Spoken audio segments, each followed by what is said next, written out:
หน้าอาคารโรงพยาบาลสุรินทร์ตอนนี้มีนั่งร้านตั้งอยู่ครับช่างกำลังกรุแผ่นอลูมิเนียมทับป้ายหินกระนิตแผ่นเดิมป้ายเก่าเคยมี3ภาษาเรียงกันไทยอังกฤษและก็เขมรป้ายใหม่เหลือ2คลิปงานกรุป้ายเนี่ยถูกแชร์ต่อพร้อมพาดหัวว่าการรักษาฟรีสิ้นสุดถาวรแล้วยอดดูวิ่งไปเป็นแสนแต่คนที่นั่งอยู่ในตึกหลังนั้นพูดคนละเรื่องกับพาดหัวแล้วยังมีตัวเลขเงินอีกก้อนที่คนแชร์กันทั้งเมืองว่าไทยควักให้เขมรปีละเท่านี้เพราะไปเปิดบัญชีจริงของทางการดูโอ้โหมันไม่ได้กองอยู่ที่ประเทศที่ทุกคนกำลังตะโกนถึงกันอยู่เดี๋ยวผมพาไปดูว่าเงินก้อนนั้นมันอยู่ตรงไหนกันแน่เรื่องป้ายมันเริ่มมาตั้งแต่ปลายกรกฎาคมปี2568หลังปะทะรอบแรกใหม่ๆวันที่26มีคลิปโผล่ใน TikTok เป็นภาพช่างกำลังแกะตัวอักษรเขมรออกจากป้ายห้องคลอดของโรงพยาบาลสุรินทร์พอคลิปออกไปปุ๊บคนก็แห่กันสรุปทันทีว่าสุรินทร์ประกาศไม่รักษาคนเขมรแล้ว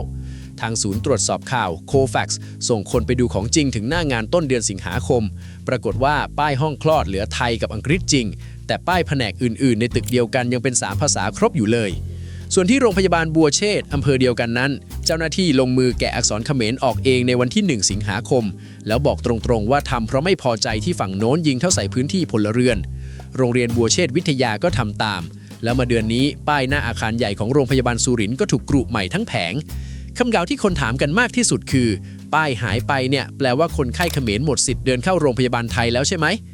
คำตอบมันอยู่ในปากของคน2คนคนแรกคือนายแพทย์วรสโชติพิทยาสุนนท์โฆษกกระทรวงสาธารณสุขพูดไว้ตั้งแต่ต้นสิงหาคมปีนั้นว่ากระทรวงไม่มีนโยบายและไม่ได้สั่งให้โรงพยาบาลชายแดนหรือภาษาเขมรออกจากป้าย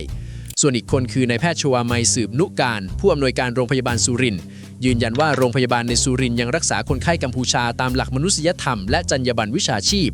พูดง่ายๆก็คือป้ายเปลี่ยนแต่กฎไม่ได้เปลี่ยนตามไปด้วยเพราะป้ายมันเป็นแค่เครื่องมือสื่อสารนะฮะมันไม่ใช่คำสั่งไม่ใช่ระเบียบไม่ใช่งบประมาณแกะป้ายลงมา1แผ่นไม่ได้ทำให้ค่ารักษาที่ค้างอยู่หายไปสักบาททีนี้ที่อยากรู้ว่าคำสั่งจริงๆหน้าตามันเป็นยังไงต้องข้ามไปอุบลราชธานีทางผู้อำนวยการโรงพยาบาลสรรพสิทธิประสงค์สั่งห้ามรับคนไข้เขมรรายใหม่แล้วโดนพักการเมืองกับทัวร์ลงจนต้องถอยพอไปเปิดตัวประกาศฉบับจริงดูนะครับรายละเอียดมันคมกว่านั้นเยอะประกาศลงวันที่30กรกฎาคมปี2568มีผลแค่10วันคือตั้งแต่วันที่31ถึงวันที่10สิงหาคมและคนที่ลงชื่อไม่ใช่ผู้อำนวยการแต่เป็นนายแพทย์ธวัชชัยทองประเสริฐในฐานะประธานคลินิกพิเศษนอกเวลาราชการเนื้อในก็คือพักการใช้ล่ามและอาสาสมัครชาวกัมพูชาปิดบริการคลินิกพิเศษชั่วคราวยกเลิกการให้คนอื่นมารับยาแทนไม่รับเคสใหม่ในคลินิกนั้นและก็จำกัดพื้นที่เดินของคนไข้ที่นอนรักษาอยู่ส่วนคนไข้เก่าที่แอดมิดอยู่แล้วรักษาต่อทุกคนโรงพยาบาลชี้แจงชัดว่าห้องฉุกเฉินไม่เคยปิดประตูใส่ใครแปลว่าที่เข้าใจกันว่าเป็นคำสั่งห้ามทั้งโรงพยาบาลเนี่ยของจริงมันเป็นมาตรการเฉพาะจุดเฉพาะช่วงแล้วก็หมดอายุของมันเองไปตั้งแต่กลางเดือนนั้นแล้วที่น่าสนใจกว่าคือเขาสั่งเพราะอะไรคุณผู้ชมครับอันนี้เป็นของจริงที่มีคนพูดเป็นทางการโฆษกสาธารณสุขเล่าเองว่าเหตุที่ทำให้โรงพยาบาลขยับคือมีการพบโดรนบินอยู่เหนือโรงพยาบาลไอวันหยุดยิงพอดีบวกกับมีรายงานว่าคนสุขภาพดีไม่มีใบส่งตัวพยายามข้ามมาขอรักษา2 อย่างนี้รวมกันมันทำให้คนทำงานในตึกนั้นนอนไม่หลับแล้วทำไมโดรนตัวเดียวถึงทำให้โรงพยาบาลศูนย์ทั้งแห่งขยับต้องดูว่าอีกฝั่งเขามีอะไรอยู่ในมือจรวดหลายลำกล้อง PHL-03 เป็นของจีนติดบนรถบรรทุกท่อยิง12ท่อขนาด300มิลลิเมตรยิงได้ไกลสุดราว130กิโลเมตรกัมพูชามีอยู่ในมือประมาณ6ระบบ6นะครับ6และวันที่8ธันวาคมปี2568พลเรือตรีสุรสันต์คงสิริโฆษกกระทรวงกลาโหมของไทยยืนยันกับสำนักข่าวรอยเตอร์เองเลยว่าฝั่งกัมพูชายิงทั้ง Type 90B และ PHL-03 เข้ามาในพื้นที่ชายแดนไทยจริงในการปะทะรอบ2คุณผู้ชมลองนึกวงกลมรัศมี100กว่ากิโลจากแนวชายแดนดูนะตัวเมืองสุรินทร์ศรีสะเกษอุบลราชธานีโรงพยาบาลศูนย์สนามบินสถานีไฟฟ้าย่อยอยู่ในวงนั้นหมดไม่ใช่เรื่องเกินจริงเลยแต่ตรงที่ผมอยากให้ฟังให้ดีคือเรื่องคนไข้แฝงตัวมาชี้พิกัดอันนี้เป็นเรื่องที่แชร์กันหนักในโซเชียลแต่เท่าที่ตามดูยังไม่มีหน่วยความมั่นคงไทยหน่วยไหนไม่ว่าจะกองทัพบกหรือกรมน.ออกมาแถลงเป็นคดีเป็นการจับกุมหรือเป็นหลักฐานชิ้นไหนที่บอกว่าจับคนไข้ทำแบบนั้นได้จริงและถ้าคิดตามแบบคนบ้านๆนะฮะโรงพยาบาลศูนย์มันเป็นตึกใหญ่ที่อยู่ใน Google Map พิกัดมันเปิดโล่งมา30 ปีแล้วไม่ต้องส่งใครมานอนดูน้ำเกลือเพื่อจดพิกัดตึกที่ย้ายไปไหนไม่ได้ของที่ต้องใช้คนชี้จริงๆคือของที่ขยับได้ขบวนรถที่ตั้งปืนใหญ่เรดาร์อะไรพวกนี้ต่างหาก ราะฉะนั้นห่วงเรื่องคนเดินเพ่นพ่านใกล้พื้นที่ทหารห่วงเรื่องโดรนอันนั้นห่วงถูกทางแล้ว แต่ไปลงที่คุณยายฟอกไตเนี่ยมันยิงไม่ตรงเป้าเอาละต่อครับเพราะยังมีเรื่องเงินที่ต้องเคลียร์ตัวเลขที่ทุกคนพูดถึงคือไทยรักษาฟรีให้คนเขมรปีละ800 ล้านบาทตัวเลขนี้ตามไปดูแล้วมันมาจากคลิปที่แพร่ใน Facebook เมื่อเดือนกุมภาพันธ์ปีนี้ยอดดูเกือบล้านในคลิปอ้างว่ากัมพูชาทวงให้ไทยทำตามบันทึกความเข้าใจ7ฉบับมีทั้งรักษาทหารเขมรฟรีมีทั้งทุนการศึกษา800 ล้าน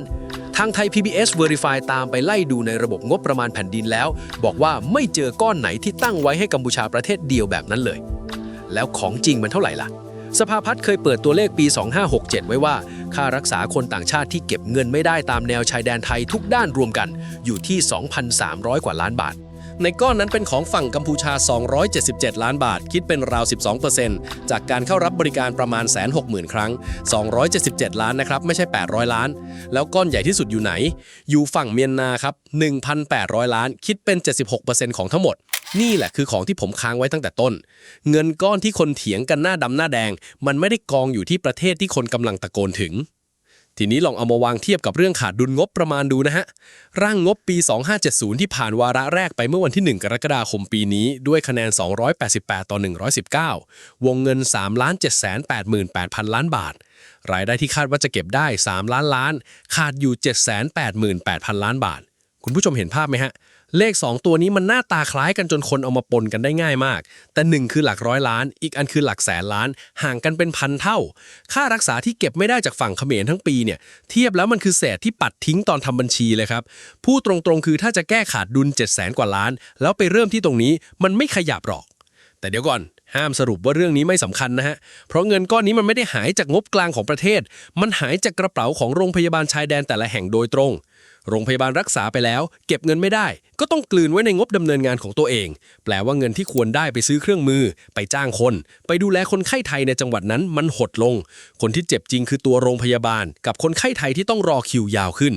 เพราะฉะนั้นข้อเรียกร้องที่มีน้ำหนักที่สุดของฝั่งเราไม่ใช่การรื้อป้ายแต่คือกลไกที่ทำให้โรงพยาบาลอย่างของคุณหมอชวมไมได้เงินคืน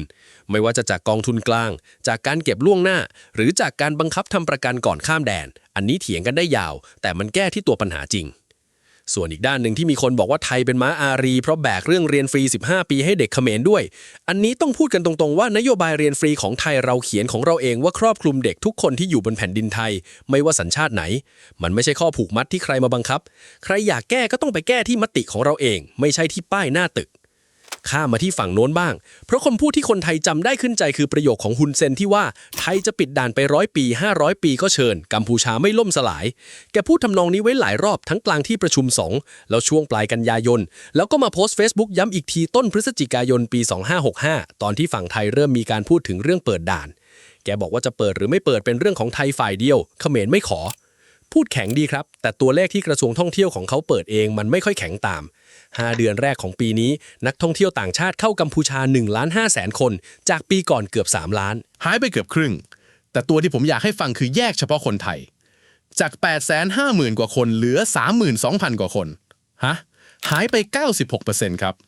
นี่คือตลาดที่แทบจะเลอะเหยไปทั้งตลาดและมันตอบคำถามเรื่องบ่อนพอดีตัวเลขที่ส่งกันมาบอกว่าคนไทยทำรายได้ให้บ่อนราว 31% แต่ตัวเลขที่มีงานศึกษารองรับหนักกว่านั้นคือคนที่เดินเข้าบ่อนแถวปอยเปตราว 80% เป็นคนไทยเอาตัวไหนก็ตามสรุปเหมือนกันคือฐานลูกค้าหลักของบ่อนชายแดนคือคนบ้านเราพอด่านปิดคนเดินเข้าไม่ได้เงินก็ไม่ไหลเข้าแล้วมันโยงกับพวกหลอกลวงออนไลน์ยังไงทางสำนักงานยาเสพติดและอาชญากรรมแห่งสหประชาชาติชี้มาหลายรอบว่าปอยเปตกับบาเวตเป็นจุดที่บ่อนศูนย์หลอกลวงออนไลน์การฟอกเงินแล้วก็การค้ามนุษย์แบบบังคับให้ทำงานมันซ้อนทับกันอยู่ในตึกแถวเดียวกันตัวบ่อนเนี่ยมันทำหน้าที่เป็นทั้งหน้าร้านและเป็นทั้งท่อหลาเงินพอลูกค้าไทยหายไป90 กว่า%ท่อนั้นก็ตีบตามไปด้วยรวมความแล้วคำว่าไม่ล่มสลายอาจจะจริงในความหมายว่าประเทศไม่ล้มแต่ละความหมายว่าไม่เจ็บเนี่ยตัวเลขของเขาเองมันเถียงเจ้านายของเขาอยู่กลับมาที่หน้าตึกที่สุรินทร์อีกทีนะครับผมว่าเรื่องนี้มันสอนอะไรเราอย่างหนึ่งวันที่ช่างกรุแผ่นอลูมิเนียมเสร็จมันใช้เวลาแป๊บเดียวถ่ายคลิปแล้วสวยงามคนดูเป็นแสนได้อารมณ์ครบแต่ตัวเลขค่ารักษาที่โรงพยาบาลต้องกลืนไว้เองยังอยู่ที่เดิมจรวดที่ยิงเข้ามาจริงเมื่อธันวาคมยังจอดอยู่ที่เดิมด่านที่ปิดมาตั้งแต่มิถุนายนปี 2568 ก็ยังปิดอยู่ที่เดิมของ3อย่างนี้ไม่มีอันไหนแก้ได้ด้วยการเปลี่ยนป้ายคุณผู้ชมอยากให้ตึกหลังนั้นมี2 ภาษาหรือ3 ภาษาเถียงกันได้เต็มที่ แต่ถ้าเถียงจบแล้วโรงพยาบาลสุรินทร์ยังไม่ได้เงินคืนสักบาท คนที่ยังต้องจ่ายต่อไปก็คือคนไข้ไทยที่นั่งรอคิวอยู่ในตึกหลังเดียวกันนั่นแหละครับ